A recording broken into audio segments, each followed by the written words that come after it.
With a yo-ho-ho, it's Tale of the Toaster, but reinvented as such. We finally managed to get a haircut. The first 10 episodes were uploaded in lockdown, so you can probably work out when those were recorded based on how they were coming out. These, it takes to film one of these. I've got 20, half an hour of watching the episode and then another half an hour of recording by reviews, so I can do that all in the space of a bit over an hour. But the editing takes a lot longer. That's why I've needed help from extra people. So yes, when these are recorded is not the same date as when they come out, but at least 10 episodes in, we finally got the new Tale of the Toaster to take us through the rest of the series. So Inazuma 11 Aries has made it to episode 11. So I guess it's time for one of those jokey thumbnails, I guess. Haven't really worked out how to do it for these ones.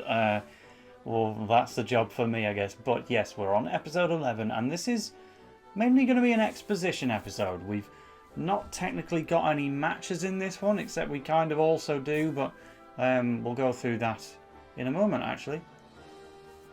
Yes, you see, the first 2 seconds of the episode is actually a match for Raimon. The preliminary stages have just kind of been plodding along. We don't really know at this point how much there is left or how much we've already done, but we actually just get a win against an off-screen opponent. We don't even see who Raimon were actually playing against in this match, but in a weird way I'm actually quite okay with this, because we've had Polestar and Royal Academy so far for Raimon to play, and those are two elite tier teams. It would be unfair if Raimon just fought nothing but incredible teams the whole way through the qualifiers. So yeah, it's good that we also had the on-screen match against Anima Sana, a slightly more beatable team, to balance things out. And then yeah, just give us a free win against the total throwaway. I'm okay with having some off-screen matches to fit within this 26 episode period. Yeah, just have the freebie. So it's a shame we don't actually get to learn who that was against. But at the end of the day, Raimon is on a winning streak. They've got another one. But where does that leave the rest of the table? Well, we get a little update on that as well. So the top three, as we can see for the regionals right now, we've got Polestar Academy in first, and they're in top form to move on to the next round. So good for them, I suppose. And then second place is currently both Royal Academy and Kirkwood in kind of joint second. How Royal is ahead of Raimon when the only player we've lost to so far is Polestar Academy, but I guess we did lose 10-1, so we're going to be down on goal difference quite a lot. So I think Raimon's probably in a distant fourth place at this moment in time, but you can kind of see what's being set up here. Okay, first place is Polestar, who we lost to. Second place is Royal, who we beat. If we want to guarantee our kind of qualification in second place, then in this final match, we probably want to beat Kirkwood Junior High, right? And that would be a great match, because yes, they've already lost to Polestar at this point in time, but they still gave them a much harder time than Raimon did in their first match. And yeah, it could have set up this whole match between Basil Hardy and Axel Blaze, and I think that would have been a fantastic match. And, I wasn't paying too much attention in the opening episodes when they said, oh, each team in the block will face someone different. It's actually random which 6 teams you'll be put up against. But because we've had so many off-screen opponents, I still hadn't quite clicked that it wasn't just 6 different schools playing against each other. So when I first saw this, I'm like, well, our next opponent is Kirkwood then. We get to beat the current third place to try and jump into their space and move on to the Nationals. But no, Raimon never actually face Kirkwood in this season. Polestar do, presumably Royal might have as well, but no. We never face Kirkwood, and in fact they don't actually appear in the season again. And that surprised me. But I guess it's fine, once you do have the reminder, you are randomly taking on 6 different teams. They don't have to all be elites, so yeah, fair enough, give us someone who's not quite as good. And yeah, we now head to the stadium to see who Raimon's next match is going to be and who Polestar's match is going to be. So, Polestar first. Who will they be playing against? Well, they've been given a bit of a freebie against a team called Green Hill.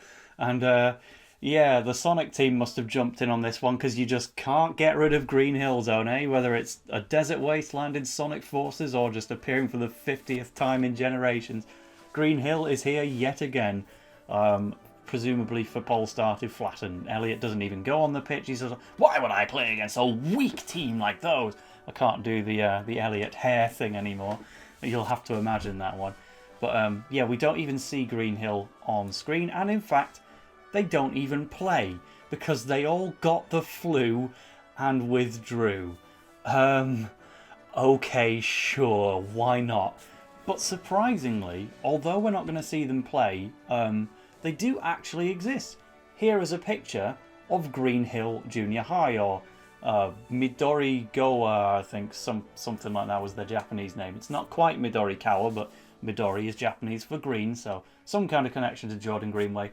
That's not his school, though. It's more like nature and ladybug themed. They seem pretty interesting. Obviously, not a particularly challenging team on the face of things, so feel bad that they would have had to fight Polestar, but they don't, because they've all just got the flu, and that is the end of their Football Frontier campaign. Now after this, we actually get something which we've kind of been waiting for the whole series. You know, at the halfway mark of every episode, we get this little title card to show, "I'm Sonny Wright, I'm Elliot Ember, and I'm Heath Moore, and the three of us are the main characters of Inazuma 11 Aries." Yeah, all artwork and all title cards have put these three characters on one screen as though they are like the main three. We've not seen too much of Heath so far throughout this series. We're getting more and more of Elliot as time goes on. But this is actually the first time that the three characters are actually brought together at once. And it's like, we're 11 episodes in. I'm surprised it took that long. And even then, in this conversation that actually happens, Sonny doesn't speak to Elliot in it. It is a one-sided conversation between Elliot and Heath, which Sonny is listening to, and then afterwards Sonny will have some talk with Elliot about, "You shouldn't play football for revenge, you should play it for fun." And he's like, "I suppose I did enjoy that one match. I'll think about that later." But the main talk here is, yeah, he's kind of introduced as being on side with the Scales of Ares, the main villainous organisation of the series, and the organisation that caused Faith to fall into such a poor state, and that's why Elliot is taking up football for revenge to take down the Scales of Ares. So Heath Moore is kind of the object of his hate at the moment, and is who he wants to defeat. So they have it out in the open. Elliot's mate Dusk is also there just listening in, I suppose. We'll learn more about him later on, I guess, as well. But yeah, it's mainly just, again, world building and exposition. There's not too much to say about the conversation itself, just it needed to happen to show the dynamic between these main characters of ours.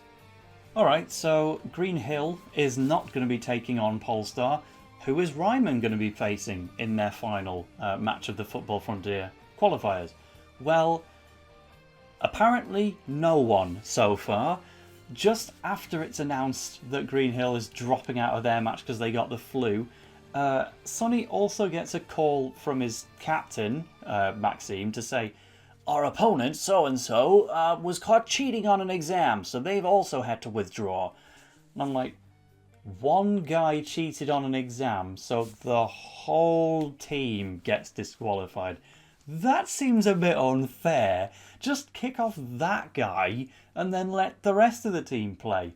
So that's a bit unfortunate. Are we just going to win by default, I guess? It's only 26 episodes in the series, so I guess you've got to save some time somewhere. Polestar and Raimon are just going to skip their 6th matches, right, and get a win by default? Well, no. Instead, Inazuma 11 Aries does something completely arbitrary, and Raimon is going to face Polestar again. Right, so the one team we've lost to so far, we now have to face them one more time, all because both of their opponents coincidentally dropped out? I don't buy it at all. Just give both teams a win by default. That's how it works in football. Or at least, you aggregate the scores of the 5 matches they've played. You don't just put Raimon against Polestar again. you know, I was expecting to have a rematch at some point, but just do it in the Nationals or something. Do they have to fight now again? I don't agree with this decision at all. To have a rematch with Polestar so soon put me off a little bit. And it's just, well, I guess Raimon's not going to qualify again. Surely they can't beat Polestar. However, there's some saving grace here. Yes, the downside is we've had some arbitrary dropouts so that Raimon can have their rematch with Polestar. But the good thing is, we get this lovely, lovely little shout out on who Raimon's opponent was actually supposed to be. So the equivalent to Green Hill Zone, here, I actually just called them Green Hill Zone, Green Hill Junior High, Raimon's opponent was going to be Ivy Selective.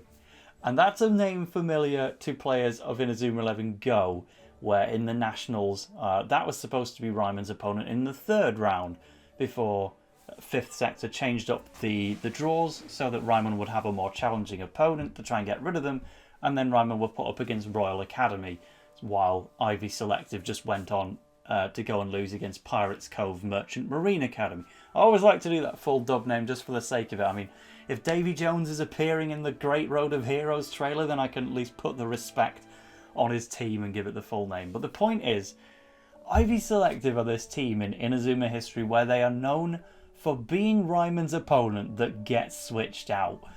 So in Go, they got swapped with Royal Academy, while here, one of their players just cheated on an exam and they got disqualified so that Raimon could face Polestar instead. I love that Ivy Selective is just this meme that the developers and the writers always pick on to be Raimon's lost opponent. It's very, very funny. And the fact that, you know, they were first introduced in the Go series 10 years down the line, this was our chance to actually imagine what Ivy Selective would have looked like in the original run. And it shows that, yeah, all of these new teams that we met in the Go series, like Pirates Cove and Mirage and everyone else that they fought in the Nationals, they still exist 10 years ago. We just hadn't happened to have come across them. But Ivy Selective sure do exist, albeit we'd never get to see any of their players or literally anything other than a verbal mention. But it's funny, and at least, you know, in the games you can still take them on in competition routes in the Go games. So you have to wonder if the Inazuma 11 Aries game came out as intended, would you have been able to play against Ivy Selective in that as well? I wonder. Sadly, after this whole contrived rematch against Polestar happens, things actually managed to get worse. I feel like I'm ripping on this episode quite a lot. I swear it is good, just the story exposition that we're getting is mainly, you know, there's not much to say about it. It is what it is. But the downsides, I have more and more to say about. And we go back to Windsor Manor, and Babs, the landlord, asks to speak with Sonny in private. And then Cesar just makes this creepy joke about how, oh, do you think Babs has a crush on Sonny? She's like a 60-year-old woman and he's like 13. Are you just going to accuse your landlord of paedophilia for the sake of a throwaway anime joke? Excuse me, Cesar. You don't even do anything in matches. But it gets worse as well, because like the rest of the team, they don't point out, dude, that joke's not on. No, they all buy into it, and Sandra's like, oh, that's so cute. No, it's not. Why is everyone on the team just on board with pedo jokes? Cancel culture at its finest, but not today. It's just completely missing here. But yeah, like, apparently Babs has given Sonny a love letter. This is really poor writing, it must be said. But apparently it's meant to be funny. Even like Adriano's just watching from behind the door, trying to investigate if there's actually something going on between these two. Of course there bloody isn't. What actually happened, Raimon players, is that Babs has given Sonny a letter from his mum, the one who we've not heard acknowledged since like episode 2. So yes, we're going on even more of a bit of a slippery slope. But basically, this was kind of the moment I'd been waiting for, actually, because in episode 1, I pointed out in my review that I was very unhappy with the way they completely stopped the pacing dead and put off potentially loads of new viewers just to make everyone all sad about, well, Sonny has this mum. You've met her a few seconds ago. She's dead now. Enjoy anime pacing in episode 1. And yeah, now we're kind of left to learn in episode 11, ages later. Was there any good reason for doing this? Well, now is where they're about to try. Now, I will say here, to chuck in a positive, props to the dub team for actually fully dubbing this handwritten letter of from Sonny's mum. You know, the letter itself had been kind of kept back by the hospital, and now it's only just made it to Sonny. But yeah, they fully rewrote the handwritten letter in English, and I just love the little touches sometimes that you don't really appreciate sometimes if you're used to anime dubbing. But yeah, they went to a whole lot of bother for this. But you know, page 1, it's kind of this motivational spiel, you know, keep playing football, I love you, my son, I'm sorry that I couldn't have been healthier for you, I'm sorry that I was a contrived death motive, perhaps I shouldn't say that bit, but yeah, page 2 of her letter is where we finally start to think, maybe they had a reason for doing this. So we knew that Sonny's mum had died in episode 1. Did you know that his dad was also dead? And did you also know he's not dead? Within the space of one sentence, she's like, I'm sorry, I lied to you, Sonny. I told you that your father moved abroad and died in an accident, but actually, he's alive. And so here we are as a viewer being like, I never even thought about Sonny's dad. I thought it was just Pokemon style where he's just out there somewhere, but you're not meant to think about him. So apparently Sonny lived all his life thinking that his dad was dead, and actually he's out there somewhere. And so this kind of sets up a new motive for the plot alongside just winning the football frontier. Sonny, having lost his mom, now wants to meet his dad, who he's just learned is still out there alive somewhere. And that would be, you know, a reasonable explanation for why they had to kill off his mom. Obviously, you know, if he's going to have this mystery dad out there somewhere who's a pro footballer apparently and left the island to go and chase his dream, and his wife couldn't come with him because she just didn't want to leave the island, and I guess she was about to get ill. We don't really know what illness it was exactly. She always seemed, you know, healthy even on her deathbed, the poor lass. But yeah, right, that's enough of her anyway. I don't mean that in a bad way. I mean, let's stop harping on the poor woman. Think about Sonny's dad now instead. So he's out there somewhere, and yes, if his mom was alive, then probably it would make the whole journey of tracking him down quite a bit easier. So there has to be some level of mystery as to who Sonny's dad is. That's why it was necessary to do what they did to Sonny's mom. So it's like, fair enough, I guess I'll give you forgiveness for now and see how much I enjoy this plot to track down Sonny's dad. See if that was worth almost spoiling episode 1 within one fell splash. And, well, this is actually the last we'll hear of this plot in Aries, which is a good thing and a bad thing, because, as you'll know, Aries does have a sequel season called Inazuma 11 Orion, and that's kind of where we'll touch on this stuff again. So fair enough, give this plot its own space to breathe. Within a future season, we'll delve into this probably in a much later date, if ever I can get around to the Orion episode reviews. But it does also mean that within Aries itself, they killed off Sonny's mom to kind of ruin episode 1, and then it's touched upon again in episode 11 to say that his dad was dead but now also isn't, go and find him, and then for the rest of this season we don't go and find him. That is the end of Sonny's parents' narrative for Aries. So there's really not much to it, and most of what is in this season I don't like. But let's wait until Orion, see if they can actually turn this around and give some kind of positivity and purpose to it. For now, it's a little bit of training time, because yes, the match with Polestar is once again coming up. Mr. Yi, it seemed like he'd run out of special tactics at the start of the episode, but he's come up with some more, and even offers to give Trevor Cook some personal training as part of his brand new strategy. So I'm always excited to see special training for defenders. I'm curious to see what Trevor Cook will be able to do in the match. We're not going to see much of the match in this episode, but we do also see that whereas Elliot wouldn't have played against Green Hill, he does want to play against Raimon and is training extra hard with Jude Sharp. And Jude Sharp, once again, you know, they're both talking about Sonny, right? And I can remember after finishing the original trilogy, and I was excited to play Go, I'm like, what are they going to do with the protagonist? Is it just going to be Mark again, or are we going to get a slightly more realistic protagonist, one who isn't just mad about football and thinks about nothing else? Turns out with Go, they actually went even further in that direction. They made Arian some weird kid who thinks football is his friend and talks to it as though it's a person, and doesn't even get involved in like Mark's love triangles. He's literally just there to love football and encourage people. Sorry, Arian, I'm somewhat slagging you off here. But now we've got our new protagonist, Sonny, and I'm like, is he going to be another one of these guys who just loves football? And apparently, yes. Again, we can wait until Orion to see if he can get a bit more development. But for the time being, Jude Sharp's just like, he reminds me of someone I know, someone who saved my life. And obviously they're talking about Mark Evans here. It's like, yeah, I remember the first time in Go when they said, Arian, you remind me of someone I know.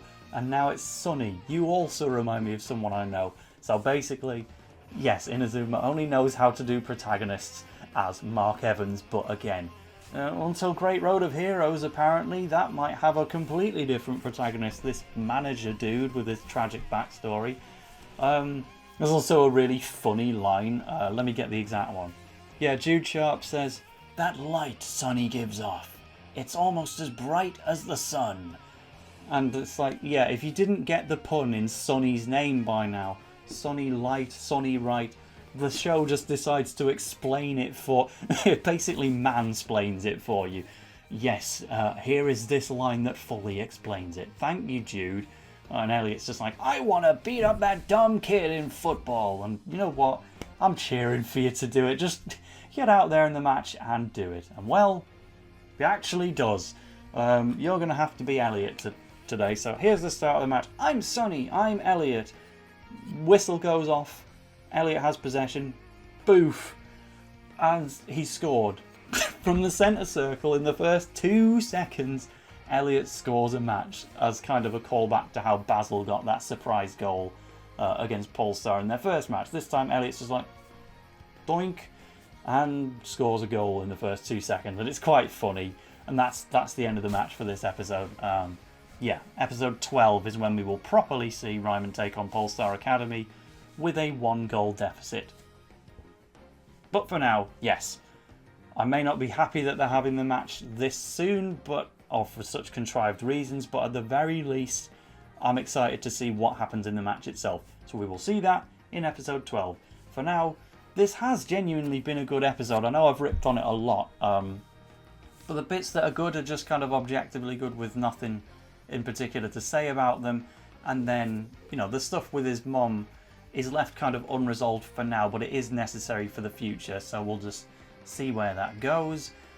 No football to comment on in this one, just setting us up for the next one. They can't all have a match in them, and hey, Raimon beat unnamed team, just as Ash Ketchum had that win in the Sinnoh League that was off screen. Snorlax just flattened somebody, and that's how he got to the quarters. That was a bit of a weird one to drop in there, but yes, that will do for now. This is a good episode with some flaws, and in the next episode we will see how Raimon gets on against Polestar. Bye bye.